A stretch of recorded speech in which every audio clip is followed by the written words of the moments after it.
The Alamo and the Texas Republic. The Alamo and the Republic of Texas, or the Texas Republic, what is their relationship? Did you know the Republic was and still is a nation? This presentation is being presented in order to give you the facts. Forget the revisionist historians and what they've said and what they've told you through the media and the government school systems. In this presentation, you will view video clips that will inform you about the true history of the Alamo and the Republic of Texas. You can come to your own decisions and your own conclusions. Now, let's get started. The Alamo was the birthplace of the Texas Republic. The Alamo is known all over the world. When I was in the Army and over in Japan, all meetings, they'd always ask, who is from Texas? And the loudest cheers and the loudest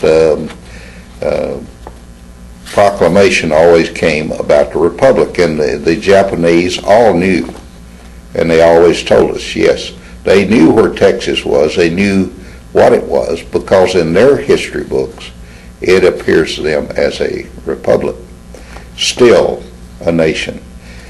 And someone from Ohio would say, we're from Ohio, and they'd say, where is Ohio?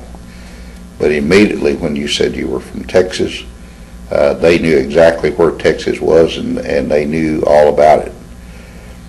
A number of the movies that have been made about the historic battle of the Alamo worldwide, most everyone has heard of the Alamo of Texas.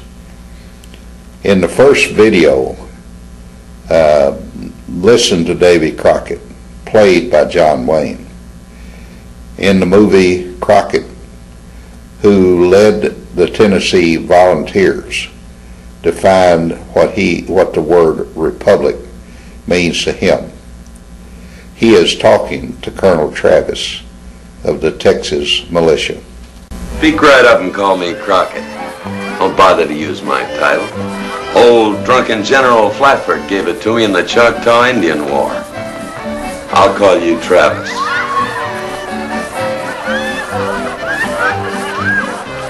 Very well, Crockett. I'd like your permission to make a speech to your men. Well, I've heard many a speech while I was congressifying. What would you talk about? Oh, about freedom, liberty. They don't need any such speech. These men are from Tennessee. But I'd like to explain why I want them to volunteer to fight against Santa Anna. Oh? Yeah. I'm so careless. You can't get new clothes this side of Nacogdoches. Tag! Tennesseans ain't exactly against fighting, but they ain't much for listening to speeches. What would you tell them? Of the many and unendurable hardships the people have been subjected to, under the tyrannical government of this military dictator Santa Anna, we have no rights in the courts, no market for our produce. He has forbidden trade with the North. Were you going to tell my Tennesseans that a good many men, sound men all, had a plot to ease the suffering of the people in these parts? Or were you going to tell them that Steve Austin, Houston, and others, and you too, Travis, had planned to declare for a republic? To declare this the Republic of Texas? Were you going to tell them that, Travis? I hadn't thought this was generally known. Well, it isn't yet. Not till Austin separates the sheep from the goats. Not till he decides who's on the right side. Republic. I like the sound of the word. Means people can live free, talk free, go or come, buy or sell, be drunk or sober, however they choose. Some words give you a feeling. Republic is one of those words that makes me tight in the throat. Same tightness a man gets when his baby takes his first step, or his first baby shaves and makes his first sound like a man.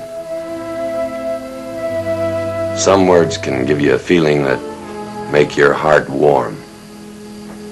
Republic is one of those words.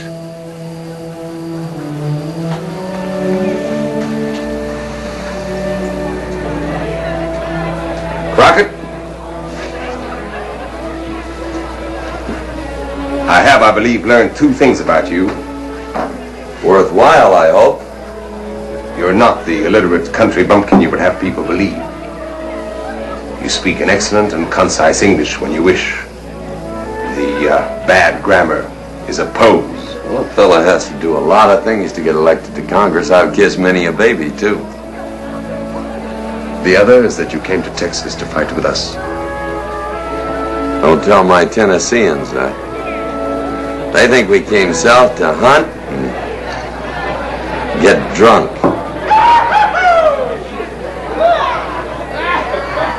They seem to have accomplished that.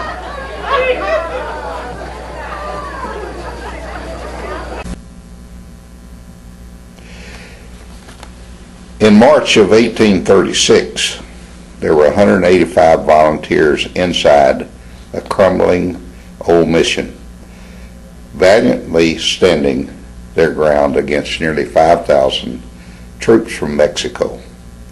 These were regular army troops and their cannons. The Republic had no cannons as nearly the size and nearly as many as the troops from Mexico had.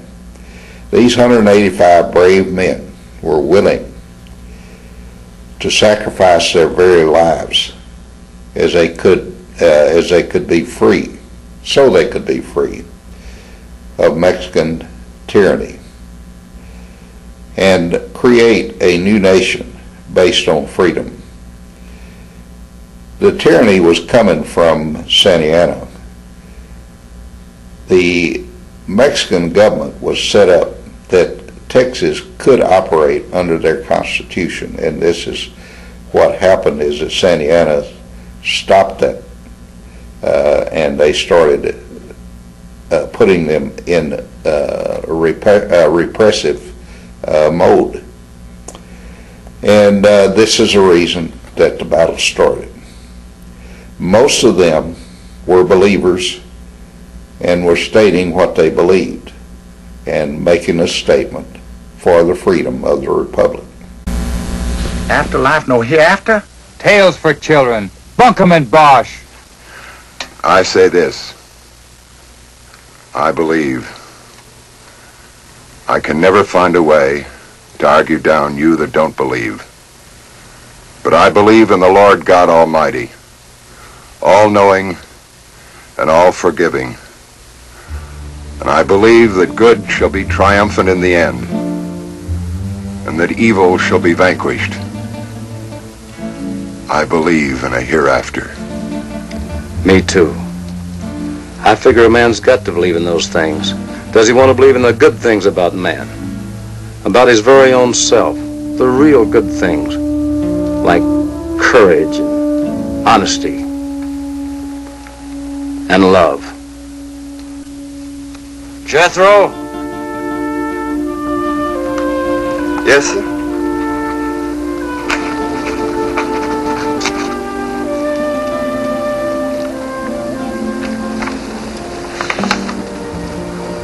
This is something I promised Mrs. Bowie.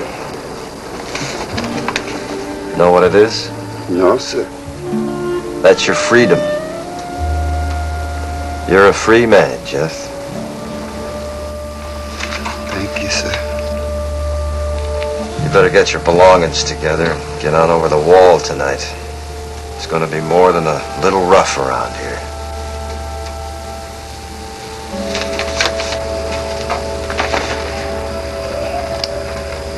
Good luck, Jeff. Thank you, sir. Colonel Boy, you say I'm a free man? That's right. Well, if I'm free, then I got a right to decide what I'm going to do. Seems to me that's what you men are fighting for. So I reckon I'll stay.